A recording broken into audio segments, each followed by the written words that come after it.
Something we need to speak to that's central to this interview is the murder of Javier Valdez. Javier Valdez publishes two stories right next to each other. Publishes a story where he interviews your dad, because I think it's not talked about that much openly, right? That interview with your dad. And then Javier immediately publishes one story where he throws a bunch of insults at you. He calls you a trigger happy of little importance and throws you a series of abuses. He said it's true. What happened there with Javier that year? Look, as a result of the war, the Chapitos and their plan, they sent a letter to the Milenio News program with journalist Ciro Gomez Leiva. They mentioned that my dad summoned them and El Mayo and Badiraguato, and he offered them, and he ambushed them and tried to kill them. But how can I say this? But you know how they are. They're perfect and they know everything because they managed to evade that ambush. And they were alive and sent the letter to make it known publicly. Obviously, all of that is false. My dad didn't ambush them. They mentioned that there was injuries and that Mayo came out. It's all a lie. So my dad paid and had a relationship with a certain number of journalists from Sinaloa. So the journalist Javier Valdez approached the person my dad had as a link with other journalists and said to him, hey, you know what came out? A note that you ambushed the Chapitos and El Mayo.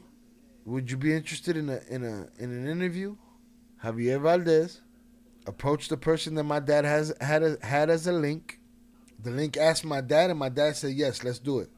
Since my dad is so careful, he said, I'm not going to give it to him in person. I'm going to send my boy, and you call me from there. You send me the questions or however through the phone, and I'll answer the questions. He asked my dad questions. My dad sent the answers.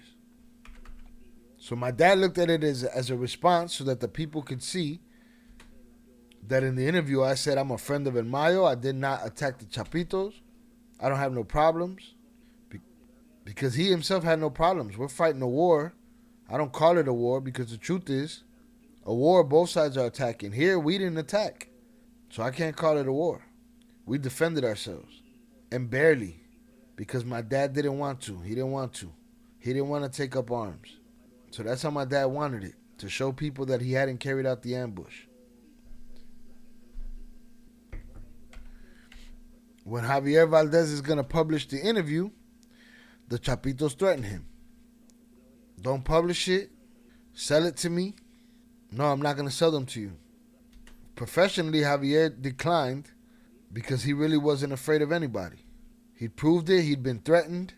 He published the interview. The Chapitos got upset. I don't know. They were annoyed. They got angry because they're used to them saying something and the order being obeyed. How could it be that for them, a simple journalist, not obey their orders?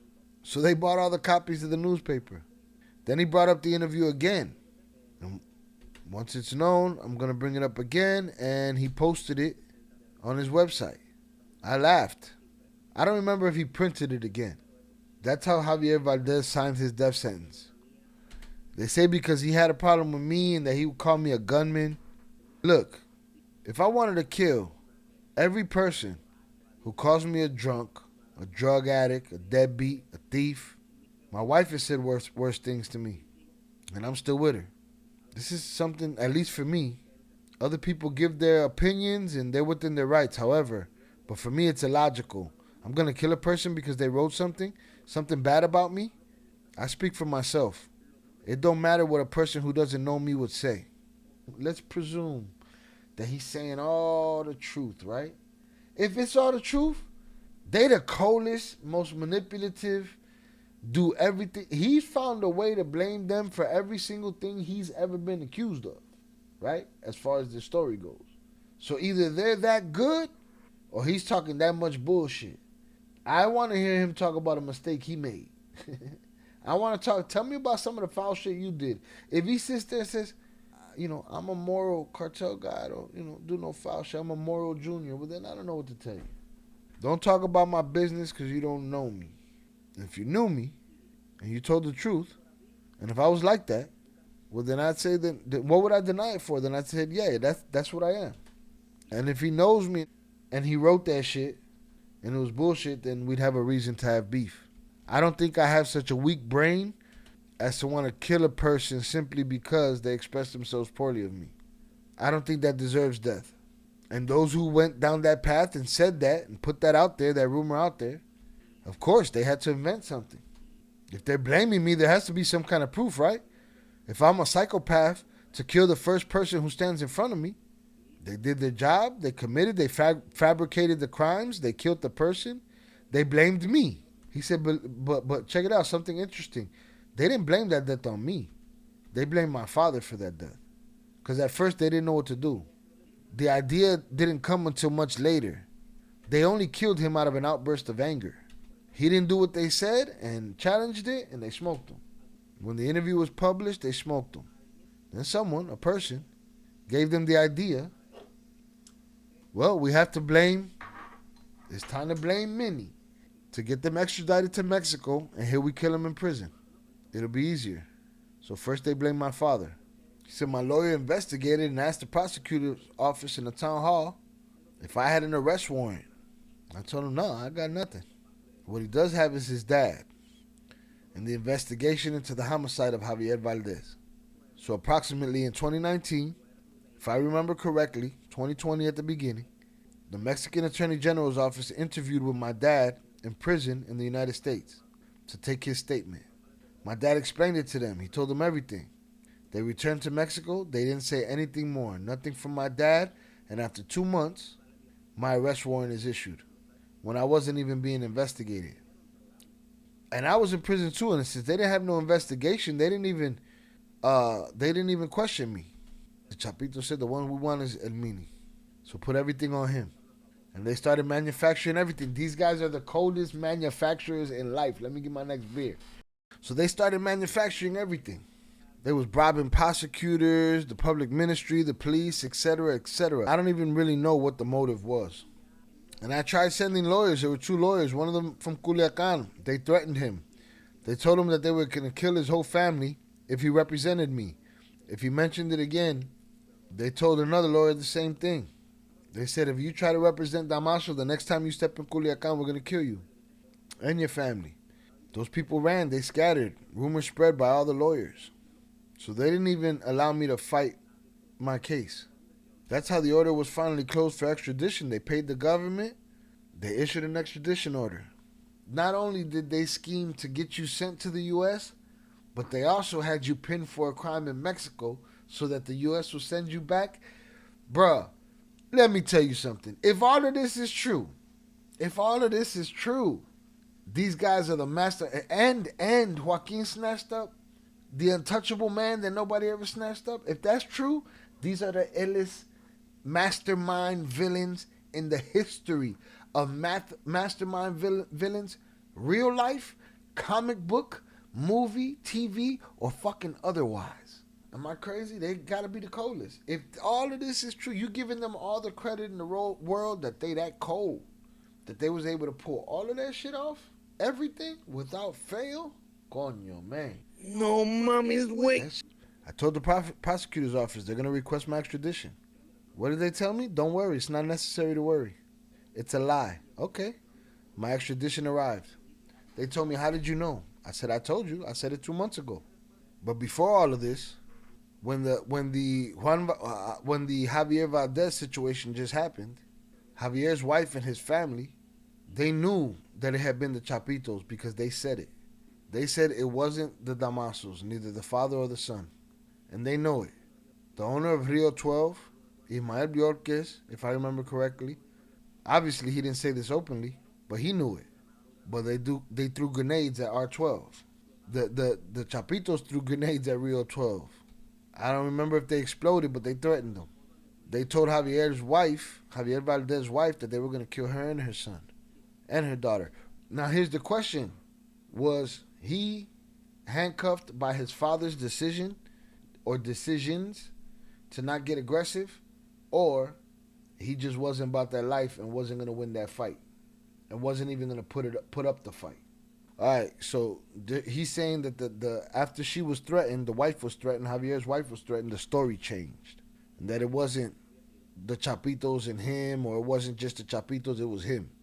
He said Javier's family knows. And a journalist know it wasn't me. There was threats. Ismael and his wife knew that Javier knew that the Chapitos were threatening him. But they were also threatened. And that's it. He said, I hope the Chapitos never do nothing to them, but that's how it was. He said the police know in Culiacan, everyone knows it. Who, the what, the where, and the why. But it doesn't keep me up at night. Why do you have an order of extradition? Because Ovidio's here in the United States. The United States has proof. And Ovidio's going to say so he's saying that Ovidio is going to exonerate him of that. When he starts to cooperate, he's going to say that they were the ones who murdered Javier Valdez. There it is. And I hope all of that comes to light and is revealed so that people realize who were the real culprits. Hey, motherfuckers going to have to say they were wrong. They don't like doing that around here. Everything's going to come to light when the time comes. I have no doubt about it. I want the wife of Javier Valdez and the owner of Rio 12 to see it on the news when it happens that the mastermind or one of the masterminds behind the murder of Javier Valdez is confessing so that they feel comfortable and can see that the murderer or one of the masterminds, he's paying and he's in prison. And I hope they have it because they'll never have the courage to recognize that they were wrong and that they were threatened.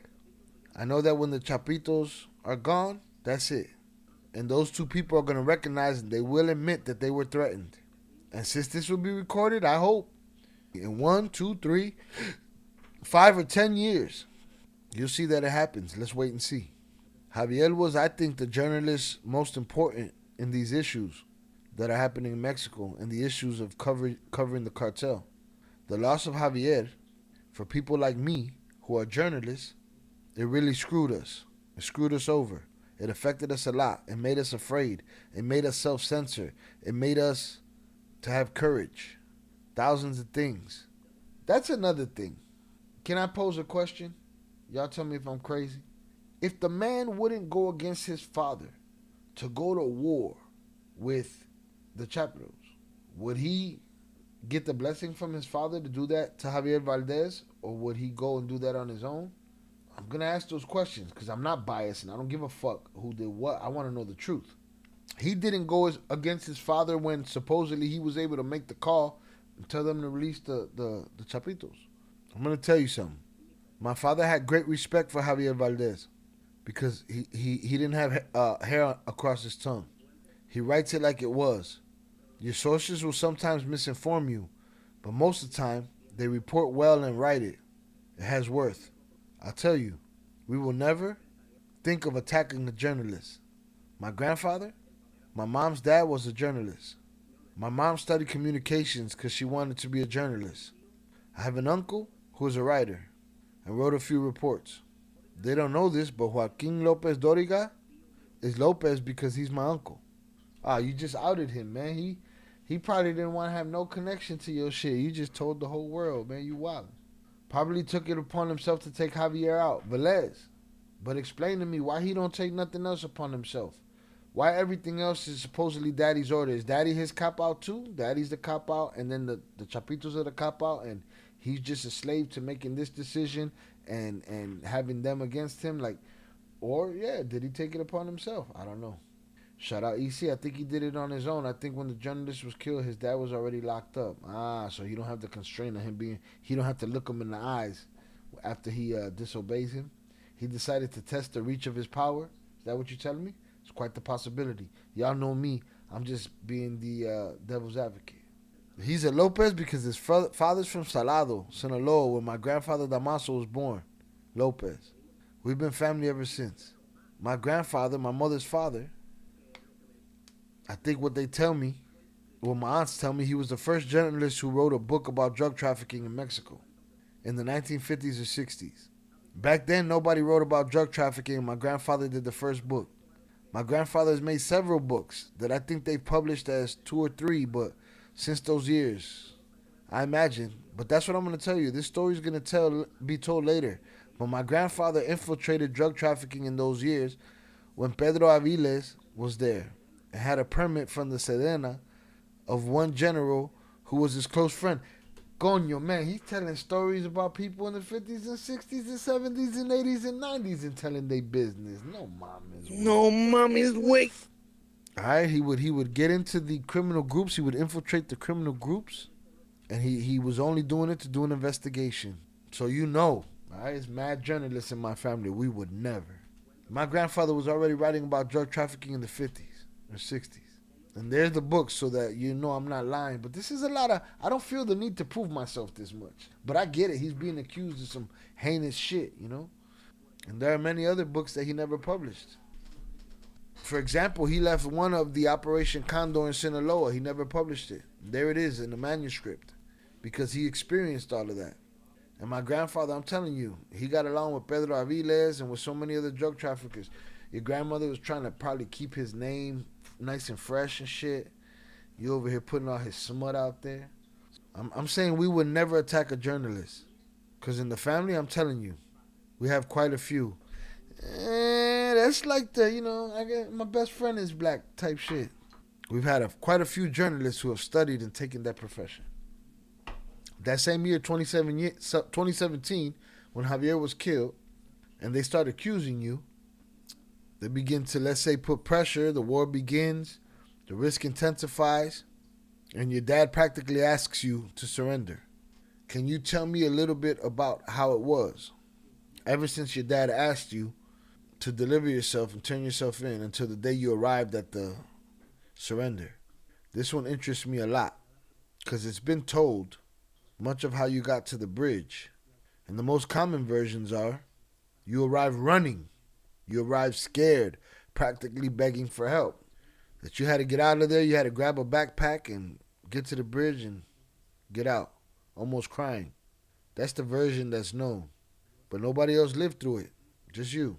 So I think you're the only person who could really tell how it was from when your dad tells you to surrender. It's not until you think about it that you make the decision and then you end up surrendering.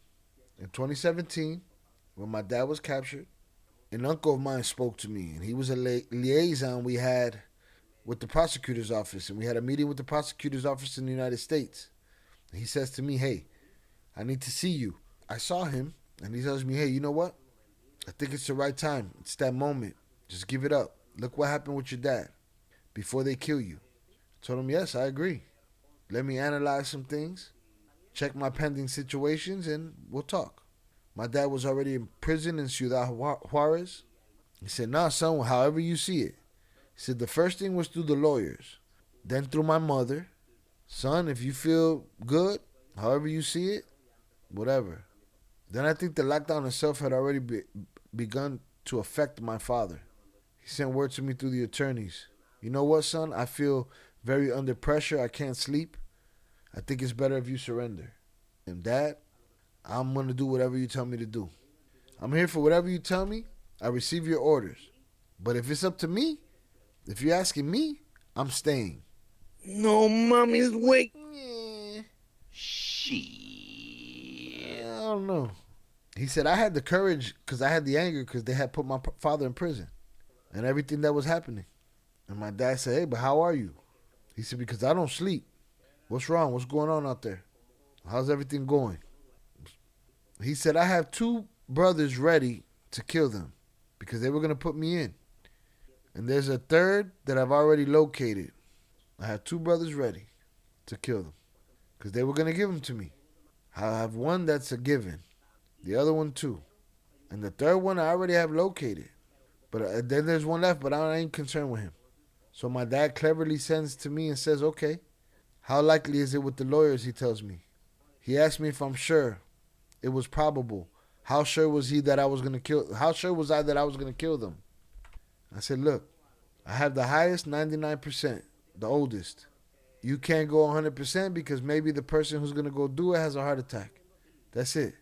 But they're making it easy for me. I almost got him already. Like, it's done. I said, the other one, 95%. And the other one, 75, 80%. So we're already in that range. He said, well, if you have them safe, he told me, turn yourself in. Do it for me. Turn yourself in and put them and turn them in with the government. Coño, man. No mommy's wake. Oh, yeah, you got all that information? The father was slick. The father was slick. If he's telling the truth in this story, the father was slick to ask him that way. Because let's just say he was fired up to go smoke them dudes, right? And he tells the father, I got them dead to rights. And the father said, yeah, how much?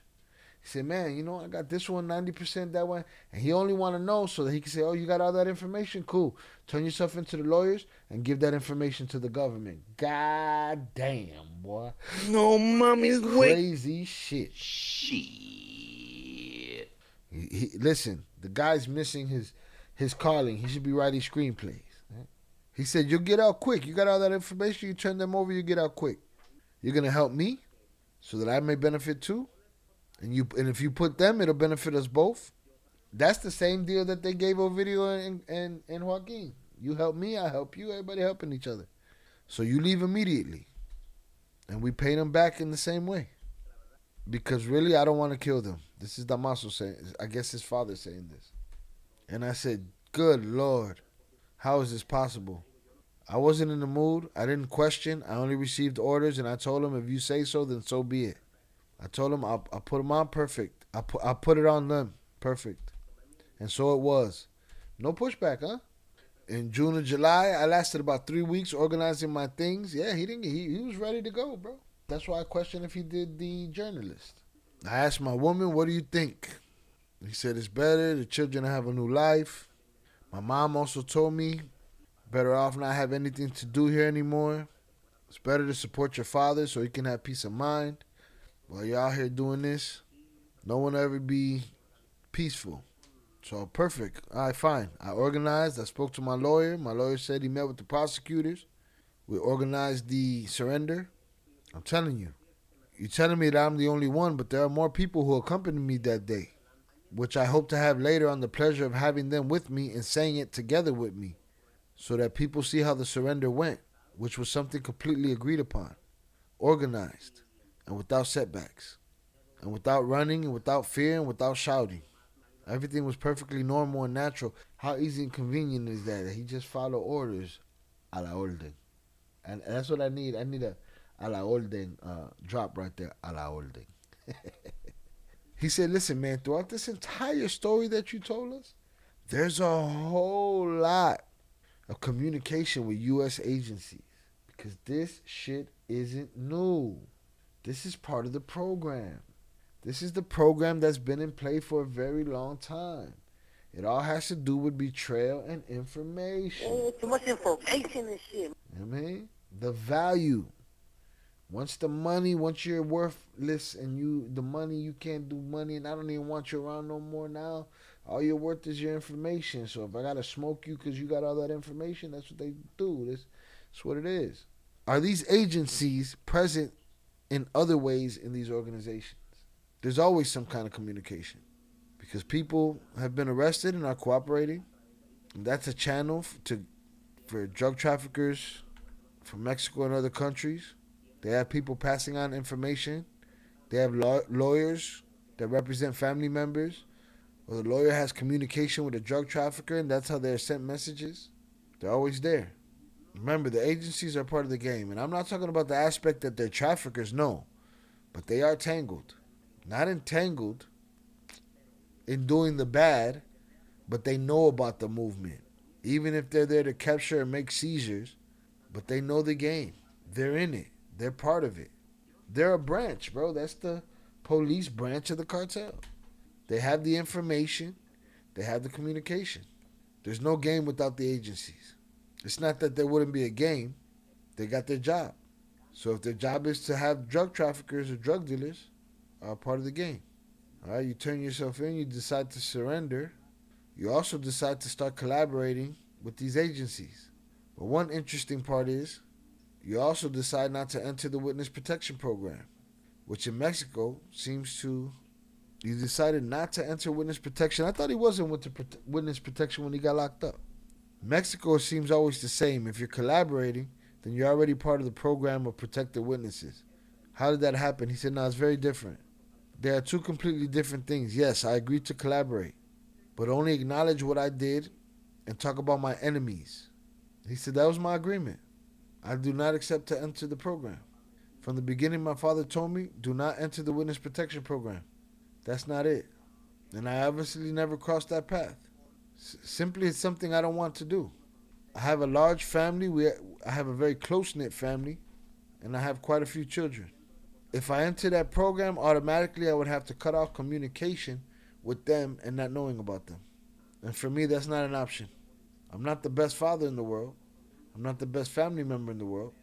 But I do. But I try to do what I can.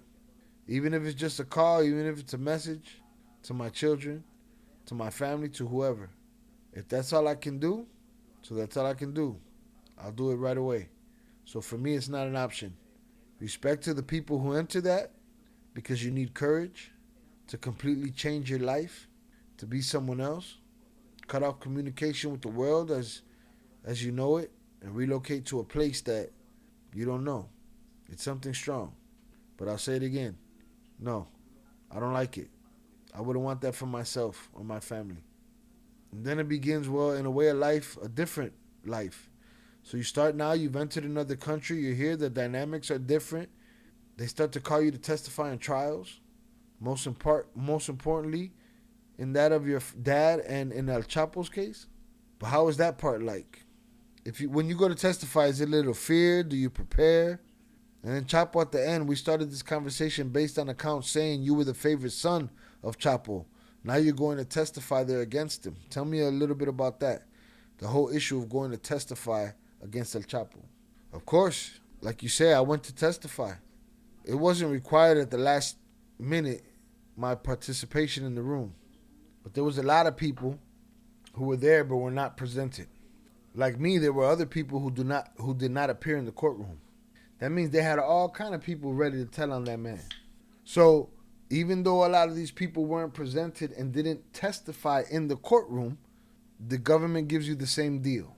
They give you the same deal as if you testify. Because your name was issued and it was handed over to the lawyers of Chapo, and our testimonies were given to them so that he could defend himself. For practical purposes, it's the same thing. I didn't show up, but it's in the files. Yes, I did participate and was a witness to the trial. Like you said, it's a preparation. It's a long preparation. Many days, many weeks. But more than preparation, when you tell the truth, it's not difficult, is it? It would be difficult outside to learn things that you don't know that you have to say. That would be difficult. He said, yeah, to lie would be difficult, but to tell the truth? But the truth, what did you know? What did you remember? That's it. He said, now you asked me what was somewhat difficult is because it was me, the godson. That crossed my mind. But like I've told you throughout the interview, when you know a person the way that I knew him, you know what he's capable of. You know what he's done. I knew him very well. I know that he betrayed many people. I agree. They all do. That he's killed many people. That he's put many people so that the government captures them, a.k.a. turning people in. Is that not snitching? When they didn't deserve it. Whether for some reason or another, envy out of anger, hatred, whatever you want. So that doesn't speak well of a person. And I'm telling you this as someone who is grateful for everything he did to protect me, to take care of me, and he was with me during those years. But there also came a point where he betrayed us all. And people are laughing, they're going to say, how? When he was in prison in Mexico, he betrayed us to the Mexican government in Mexico with information that was very sensitive about us. Too much information and shit. He's saying that Chapo ratted him out before they did anything. When he was in Mexico in prison, that he ratted them out and gave sensitive information on them. Is this another one of those things where he's writing the story or not? You know what I'm saying? He gave sensitive information about us and the people we collaborated with from the government. We found out because obviously we had people in government who informed us. And they passed quite a bit of information about the highest levels. And he wanted to do everything secretly. I can't put that past anybody in that game.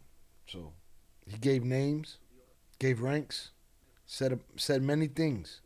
And he and his wife, the two conspired to pass information on us from when he was a prisoner to save their children.